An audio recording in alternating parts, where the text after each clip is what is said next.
Hello everyone, कैसे हैं आप लोग। I hope you all are good. I welcome you all to career Banao NEET. This is Prachi Pandey. तो आज की जो वीडियो होने वाली है वो काफ़ी इंपॉर्टेंट होने वाली है, और ये वीडियो मेनली उन स्टूडेंट्स के लिए ज़्यादा इंपॉर्टेंट है जो कि बीएमएस सेकेंड प्रॉफ में है, सेकेंड ईयर में हैं।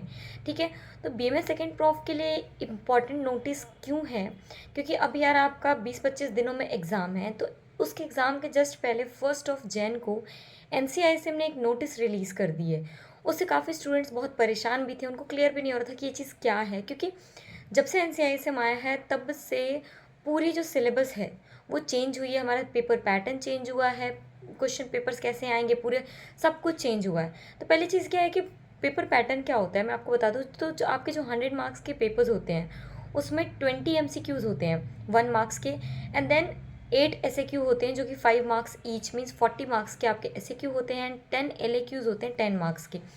मीन्स 10 LAQ तो 40 मार्क्स के LAQ, 40 SAQ and 20 marks MCQ के होते हैं आपके। पहले MCQ नहीं आते थे, बट जब से NCISM आया है 21 बैच के बाद से, तब से ये चीज़ें सारी चेंज हुई है।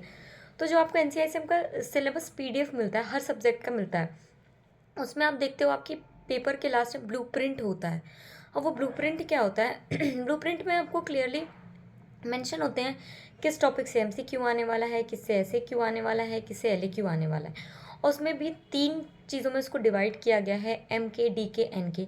Means must to know, desirable to and nice to know. तो मोस्टली आपके जो पेपर्स होते हैं ना, मस्ट नो वाले टॉपिक से आते हैं। अब जैसे आपके 8 SAQs आने वाले थे, उसमें 7 SAQs आपके MK वाले टॉपिक से आते हैं, बाकी एक आपके SAQ से आता है। और जो LAQ वाले टॉपिक आते हैं वो सिर्फ MK से आते हैं। बाकी जो MCQ है उसमें NK, DK, MK सभी होते हैं, बट उसमें भी मोस्टली MK ही होते हैं। ठीक है, तो अभी जो न्यू नोटिस क्या है, न्यू नोटिस में क्या है कि अब सडनली आपके 20-25 दिन एग्जाम को बाकी है रह गए, और उसमें NCISM ने 3 सब्जेक्ट के सिलेबस को चेंज कर दिया है। ठीक है, जिसमें है स्वास्थ्यवृत्त, रोग निदान एंड थर्ड है द्रव्य गुण। ये 3 सब्जेक्ट के जो ऑलमोस्ट देखा है तो सिलेबस चेंज नहीं हुआ, जो ब्लूप्रिंट है मीन्स टॉपिक्स चेंज कर दिए, किससे SAQ, किससे LAQ, ये सब चीज़ें। अब जैसे द्रव्य गुण में मेजर चेंज क्या दिखा है कि जो फार्मेकोलॉजी वाले टॉपिक्स थे वो LAQ में नहीं थे पहले, बट अभी उसको LAQ में डाल दिया है। मीन्स आपका 2 SAQ आने वाला है फार्मेक से और 1 LAQ आने वाला है। पहले क्या था, 2 सिर्फ आपके SAQ में थे टॉपिक्स और LAQ में कोई भी टॉपिक नहीं था। बट जब आप सिलेबस में ऊपर देखे होते तो आपका फार्मा का टॉपिक ऑलमोस्ट 20 मार्क्स का डिवीजन था। तो सभी स्टूडेंट्स इसमें परेशान हो रहे थे कि अगर सिर्फ 2 ही SAQ आ रहा है तो 10 मार्क्स कवर हुए, तो बाकी के 10 मार्क्स गए कहाँ। इसी वजह से चेंज किया गया और उसमें क्लियरली बता दिया गया है कि आपका एक LAQ आने वाला है जो कि 10 मार्क्स का है। तो फार्मेक को भी आप कैसे इजीली नहीं लेना है, उसको अच्छे से पढ़ना है, क्योंकि ऑलमोस्ट आपके 20 to 25 मार्क्स फार्मेक से आने वाले हैं।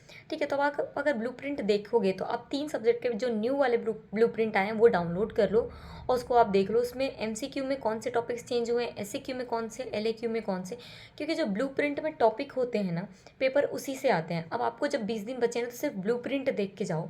ब्लूप्रिंट में जितने भी टॉपिक्स है उसमें आपको कवर करना है, क्योंकि उसमें क्लियर मेंशन है कि फर्स्ट LAQ किस टॉपिक से आने वाला है, सेकंड किस टॉपिक से आने वाला है, थर्ड किस टॉपिक से आने वाला है, फोर्थ किस टॉपिक से आने वाला है। तो सारे ब्लूप्रिंट के अकॉर्डिंग आप अगर अपना पेपर रेडी करते हो ना, तो आपको जब आपके सामने पेपर आता है तो कोई सरप्राइज़ नहीं होगा कि यार ये टॉपिक कहाँ से आ गया। जितने ब्लूप्रिंट है सिर्फ उसी से पेपर आता है। ये पिछले पेपर से भी हमने एनालिसिस किया था, तो कुछ भी न्यू नहीं है। ठीक है, सब कुछ ब्लूप्रिंट से ही आता है। ठीक है, तो आई होप आप ब्लूप्रिंट से देखोगे तो आपको ये चीज़ समझ में आ जाएगी। और न्यू सिलेबस जो है जल्दी से डाउनलोड कर लो, क्योंकि अगर आप पुराने से पढ़े हो तो आप ये इन 3 सब्जेक्ट्स में आपकी गलती हो सकती है, क्योंकि एक SAQ और LAQ अगर इधर उधर हो गया तो 10 मार्क्स का डिफरेंस आ सकता है। एंड 10 मार्क्स बहुत होते हैं यार। एक LAQ है, ठीक है, तो LAQ पे पहले आपको फोकस करना है, सारे MK पॉइंट्स को देखना है, तो सिलेबस को एनालिसिस करना आना चाहिए, क्योंकि ऐसा होता है 2 साल में अभी तक सिलेबस एनालिसिस करना बहुत लोगों को नहीं आता है। ठीक है, तो आई होप ये वीडियो आपके लिए हेल्पफुल रहने वाली है। अगर इससे रिगार्डिंग कोई भी क्वेश्चन है तो आप हमसे पूछ सकते हो। और चैनल सब्सक्राइब नहीं किया तो चैनल भी सब्सक्राइब कर दीजिए, हमारे वीडियोज़ लाइक करिए और टेलीग्राम चैनल भी ज्वाइन करना मत भूलिए। Thank you.